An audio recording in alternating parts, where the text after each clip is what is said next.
Okay, so what's up, babes? It's Carlisa Victoria. I am back with another video. This is how you know I love y'all. I just came to the garage to film in the car. It is so hot in the car and in the garage, but I brought me a refreshing drink, which is my iced coffee. So I basically made this coffee and brought it out to the garage so I can make this video. I just let the dogs out, so this is the video that I wanted to make without the dogs. That way we are able to just tap right into what we're going to talk about, which is my hair. I know a lot of you have been waiting for me to post a hair video, so if you've been waiting, here you go. I have hit 7 years on my locks, ladies and gents. So if I remember, I will go ahead and maybe link some photos.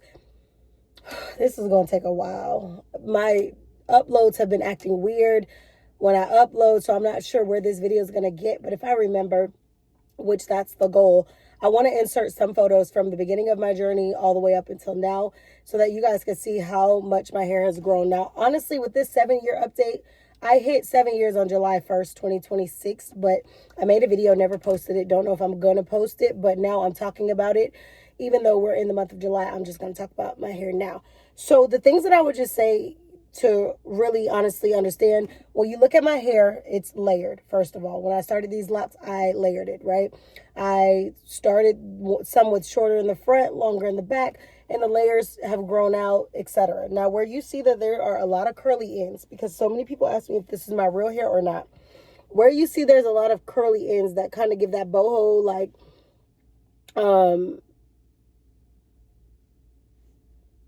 boho style on the ends is because I have cut these locks at some point. Like if I had a weak point, I might have cut it.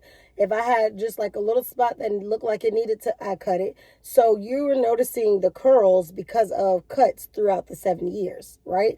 And when I say cut, I'm not saying that I went from here to here. I'm saying that if this much had a breaking point right here, then I might have chopped it off. You know what I'm saying? So my hair could be way longer if I did not chop off some portions that I felt like were becoming weak points throughout the journey. Now, granted, it hasn't been a lot that I've had to cut, but when you really go back and think about how often I would do it to keep my hair maintenance, and my hair would probably be longer than where it is at 7 years. But I'm not complaining because I am super grateful for where my hair is right now. I've been patient this journey, whether I lack patience in other areas at times. When it comes down to my locks, I have literally always known that locks is a journey. It's a journey. You cannot make it anything other than that. If you want long locks for a long lasting time, you're going to have to understand it is a journey. There's going to be times where your locks are not going to be the length that you want. There's going to be times that your hair goes through a different stage that might not be the end goal stage that you want yet, but it's still a part of the journey. And that's why in my lock journey, I don't call the ugly stage. Now, granted, if you look at a picture and say, oh, baby, you was looking a mess, you was looking a little ugly, that's one thing. You could think that, you could say that. We can probably both agree. But I really don't like to call it the ugly stage in my locks because I think every stage is beautiful. Like, you cannot expect a beautiful butterfly to become a beautiful butterfly if it doesn't go through the process that it has to go through to become that butterfly.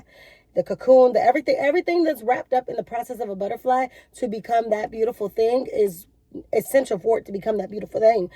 That butterfly doesn't just become beautiful, a beautiful butterfly without going through the phases, right? So that's the same thing with your hair. Just because a phase may look less desirable than you would like does not mean that there's not beauty in the phase. So I don't really just get caught up on that. Oh, this is ugly stage. I didn't get caught up on that. And I did not put styles or wigs or weave over my locks the entire 7 years. Now, I know some people do that, and when they do that, sometimes it does affect their hair, and their hair may be like, you'll start to notice you got to comb out your locks because you're doing too many styles, and I've experienced people who've done that. They've done too many styles over their locks, and they've had to get rid of their locks. There's a lot of people who have had to do that, and I'm not saying everybody has to do that, but I didn't get into that because I knew when I got into locks, I got into locks. I didn't want to try to diversify it with all these other styles on top of my hair because I knew why I got into the lock journey in the first place. I wanted to embrace and wear my locks and grow them. That is what we did. So throughout the 7 years, I would say that I had a lot of like wear my hair straight down like it is, wear my hair half up, half down, a low bun, low pony. But I really slept on satin pillowcases, satin like pillowcases for my hair. If there's days, I'm a Florida girl, so there might be times where, baby, I don't want to tie my hair up. Like, I know tying your hair up and all that stuff is one thing, but the diversity and locks, I don't always have to do that. You have to think about it. I don't retwist my hair every week. Sometimes I will go months and I will not retwist my hair. I would only do my edges. So essentially, like, I really don't need to tie up my hair to tie up a style if I'm sleeping on my satin pillowcase that's already like what a bonnet would be, or what something to protect my hair would be. Now, if I just dye my hair, I got somewhere to go, I might tie up my hair and still sleep on my satin pillowcase. I sleep on the silk satin pillowcases because I feel like it retains my moisture. It doesn't allow my hair to become dry, such as other textures. You might sleep on cotton and it might absorb the oils and things or the moisture that you have in your hair. Whereas the satin, it's going to allow your hair to still stay in that state. So I love that. So for me, that's mainly most nights, like 90 something percent of the time, I'm sleeping on my satin pillowcases, and I'm not tying my hair up. But I will tie my hair up sometimes. But it's 100 degrees outside. I don't feel like having on a satin bonnet, and I don't need to because I'm sleeping on a satin pillowcase and I'm not about to retwist my hair. So to each his own. Now, granted, when I was a loose natural, yes, I might be in the bonnet a little more often. I don't wear my bonnets outside. I know some people do. To each his own. I don't. I feel like that's still just a part of like you being at home having bonnets on. So I don't personally wear bonnets outside. But for me, it's just like if I need to have on a bonnet, it's going to be at home. That's just me. Everybody's different, so we're not judging here. We're just talking about things that I did to get my hair to grow and what I did throughout the process. So I know this video is all over the place. I did oil my hair sometimes, but at one point earlier in the journey, I remember oiling my hair. In the beginning, not so much because I wanted it to start budding through, locking through first before I made my hair too slip, because I have fine hair, curls, and things like that, and I didn't want my locks to... In the beginning, I looked like I had a curly wash and go for so long. So I didn't want to lose that with my locks. Like, I didn't want to put oil in my hair, start making my hair too slip, and then it won't bud up because it's too... I needed my hair to dry. I needed my hair to, experience things that will bud it, And then when it budded in the middle, that's when I knew that I was a little bit safe to dye my hair. I dyed it from... I was bleach blonde, and I dyed it to jet black once I start locking through in the middle, and I felt like if I dye my hair, I'm gonna be safe for it not to come out. Once I felt like that, that's when I dyed my hair. And your girl hair been looking good. So that's what I did. I know I look a mess. My makeup might be sweating off because, like I said, it's hot. I'm in the car. I just wanted to film this video. If it gets too hot, I'll get out. Even if I start sweating a little bit, I know what my limits are. I work out on my treadmill and stuff like that in the garage, so your girl knows when hot is too hot. And then I just got here, so it's not like extremely hot. I just got in the house. I simply took my groceries in, came back outside. But anyway, yeah, so that's what I did throughout my process. In the beginning, I didn't oil as much. So then once I locked through in the middles and I made it through some months and things like that, and I started oiling, then I started putting an oil routine in place. So like, oil your hair once or twice a week. The concoctions that you blended together, that's what you're going to use. And that is why you guys stay with me. Your girl is going to have her products and things like that she, created. And when I say created, like things that I blended together, like I'm not going to sit here and say I was the creator of almond oil. Like I did not go find the almond and create the almond and then that's how oil was produced because of me. I'm just saying, like, if you see oils or you see products that are made by me, that are crafted by me, it's because it's what I use, is what I blended. These are all, natural oils that you could possibly go buy yourself or what have you. But if you want to see how I was able to grow my hair, that is why I'm going to be putting out concoctions of things that I used to personally and still use to personally grow my hair. Up to you whether or not you want to support. I know some people have told me that when that does come out, they're ready to buy. But nevertheless, that is how I grew my hair. Drinking my water, taking my vitamins. I take my multivitamins. I take my probiotics. I take my hair, skin, and nail. I take all my supplements. I drink my chlorophyll, my liquid chlorophyll. Like I do all of the things that I need to make my body inside be good. And I feel like if you have a good system going on inside, it's going to reflect outside. So the nutrients that I'm putting in my body through beverages, through supplements, through all those things are also going to show through my hair. The luster in my hair, the shine, the length, the all that, the retention, the everything. Drinking water is essential. Like when I tell y'all I don't get dandruff, and I'm not going, Lord, please don't start sending snowflakes my way in my hair because I'm talking about these. I really don't get dandruff. And you know why? Because I make sure I drink a lot of water. I take my supplements, like I said, but dandruff sometimes is a product of like dry hair or like flakiness could be coming from products that are washing your hair out. So be careful of using products that have alcohol in it. Be careful of using products that are literally stripping your natural oils and things like that from your hair, because that right there can contribute to the itchy, flaky scalps. You have to learn your hair. Don't look on the internet and say, oh, she got curls like me, so that means that every product she uses is going to work for me. No, the products may not work. Now, if you want to try them because you see somebody else with the same style of hair as you, that's one thing. But the minute you feel like that product don't work for you, sis, don't try to keep it in your routine because she's a curly girl and she got it in her routine. Figure out what works for you. Don't just be doing things because other people are doing them. Do what works for you. If that's 2 products and then you have to change them 2 products every 6 months to a year because your hair is starting to get used to it, and before you let your hair get used to something, change, right? So that it doesn't start to no longer be effective. And then you'll have some products that you're like, that's been a consistent product throughout my entire journey. So I retwisted my hair a lot of times with aloe. And then, like I said, I went a lot of months, I would say, semi-free-forming. And when I say semi-free-forming, I'm not saying that I let these locks grow together, merge together. Some of my roots did, and I had to tear them apart. But semi-free-form in the sense of I'm not retwisting my hair every week, every month, There was times I went months without a retwist.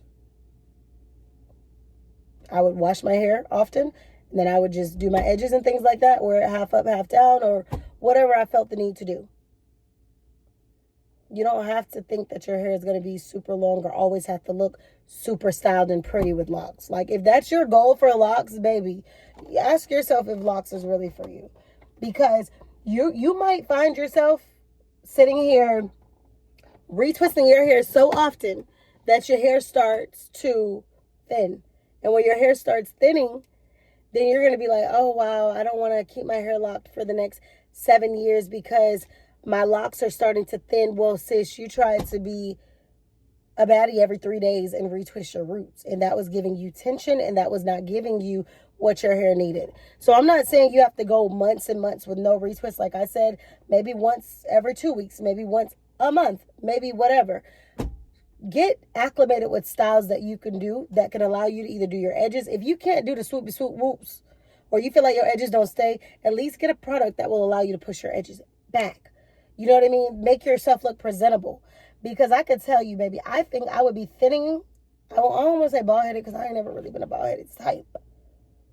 But I really feel like thinning and all that stuff is a possibility if you kept continuing to do that to your hair. So that's why I didn't get somebody else to do it. Because at the end of the day, like, baby, you got to ask yourself, what do I want to come out of this lock journey? Do I want to just be having my hair locked for 2 years just because I want to show myself I can commit to myself?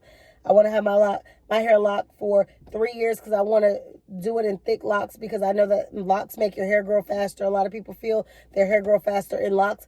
So maybe you wanted to grow your hair for about 3 years in locks so you can comb it out so you can have a good length of hair. Or maybe you say, hey, look, I'm at a certain age where this is my last hairstyle for the rest of my life. Whatever the reason of what you're doing, just still have a healthy habit. Don't just do it just to do it. Have a real end goal. Because no matter what your end goal is, you should still be striving to make sure that you have a healthy routine throughout those locks. That way, whether you comb them out, you keep them, you do whatever, you still end up in a very, very good place when it comes to your locks. So really think about what it is that you want. Don't just be doing things because, oh, it sounds good, everybody doing this. Do what works for you. Do what works for you. Because if you don't, baby, you're going to be regretting it. And we're too old to not know what we want to do with our hair. Too old to not have a hair routine. Now, I get it. There's some people who are indecisive. They're going to forever change. Do you? But your layer underneath your changes of what you do with your hair needs to be like, you have to have a routine. Your hair should be healthy. I don't care what length of your hair is. At a certain age, you should know better. Your hair should be good. So don't get caught up thinking like, I gotta try to fit in, and then your fit in's not even fitting in because you don't even have a routine. So I would just basically say these 7 years, just know what you want, do what you want, and just be grateful for the journey. I'm super grateful for the journey. My hair is a good length. It doesn't look as long to you guys when I pull it forward, but when I put it backwards like this, and y'all see me from the back, you'll see how like it's actually a great length. So if my hair didn't grow anymore today, I'm at a satisfactory length. However, I want to grow my hair longer. So I'm not done, but I am satisfied with where we're at. And considering, like I said, within the 7 years, I've some days, it just is what it is. It is what it is, girl. It is what it is. So, yeah. That's pretty much where I'm at with all of this right now. I did get a few things from the Dollar Tree. I did find another bill organizer, which was great. And I also found some folders for the kids. I know y'all kids right now are going back to school. The stores have the tax-free. So like Dollar General had tax-free, etc. I got 6 folders out of Dollar Tree today for buy 3 for $1. 3 for $1. So I spent $2 on 6 folders, and I'm using them for business. So, I've got myself a stash of folders, and I got myself another bill organizer in leopard, because a lot of them bill organizers, they're beneficial, but they're not super cute. But there was a leopard one, and I said, you know what? We're going to get that leopard one. So that's what we did. But yes, girl, I'm sweating. I'm hot. If y'all got any questions about my lock journey for 7 years, please put it in the comments, or, just ask me whatever you need to ask me. I don't really have much to talk about. I just feel like the recap of 7 years, take your vitamins, drink your water, mind your business, grow your hair. You guys heard me say this throughout all my lock videos over the last 7 years. I always say the same thing. Drink your water, mind your business, take your supplements, and have a routine. Like, have a good hair care routine. And now that I'm at year 7, there's nothing that I would say different. The same thing. You know what you are capable of doing in your business and your personal life. So don't let your personal life suffer while your business life is thriving, and don't let your business life suffer while your personal life is thriving. Everything about you should have a routine, and everything about you should just be on the same page. So thank you guys for tapping in. I know I'm getting a little hot, but I love y'all so much that I filmed this video in the garage, in the truck for y'all. I'll see you beautiful babes in the next video.